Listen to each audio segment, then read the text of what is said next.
Hello mga nakama, so kakatapos lang ng ating One Piece fun run and gusto ko i-share sa inyo yung laman ng ating loot bag. Okay, syempre yung laman ng loot bag na to is yung mga sponsor doon at yung mga tumulong para maging possible talaga yung One Piece fun run sa SM Furby. Okay, so syempre meron siyang loot bag and ang pinakaunang laman nito ay hindi siya laman binigay lang siya, which is saging, kinain ko na siya, na mapapanood nyo sa vlog ko. Kung gusto niyo mapanood yung full experience ko sa One Piece Fun Run, ilalagay ko yung link sa description, sa comments, or visit kayo sa profile ko para maklik niyo yung YouTube channel ko. Okay, so ito na nga.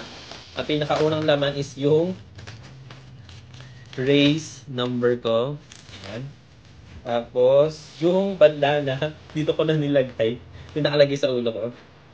Tapos, pati yung towel ko. Siyempre, finisher's medal. Ayan, ito yung finisher's medal natin. Yun.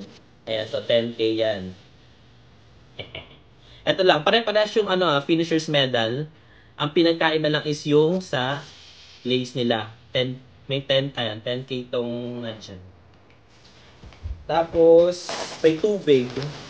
Ayan, yung sip purified. Tapos may mga snacks. Ayan, merong clover, merong chippy. Tapos ano to? May naka-plastic. May surf. Maglaban na tayong lahat. May surf powder. Tapos ito, may Vaseline. Serum. Serum pala yun. Ayan Akala ko ano siya. Sunscreen. Vaseline serum. May salon pass. Panis. May salon pass. Tapos ano to? 20% off sa Rev. Ayan, may 20% off sa Rev. So, babasahin na lang natin yung terms and conditions sa likod kung paano ma-avail mo. 20% off. And, eto. Hindi ko alam kung ano to, pero si Zoro yung nasa. Siguro ano to, photo card. Card game. One Piece card game. Ayan, tapos si Zoro yung nasa plastic. Sana si Zoro yung nasa loob. Kasi siya ang bias natin.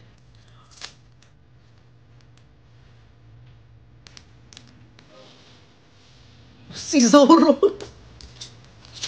Si Zoro!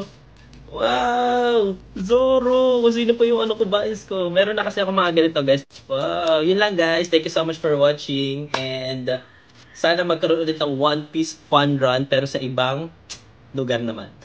So, see you mga nakamas. Bye!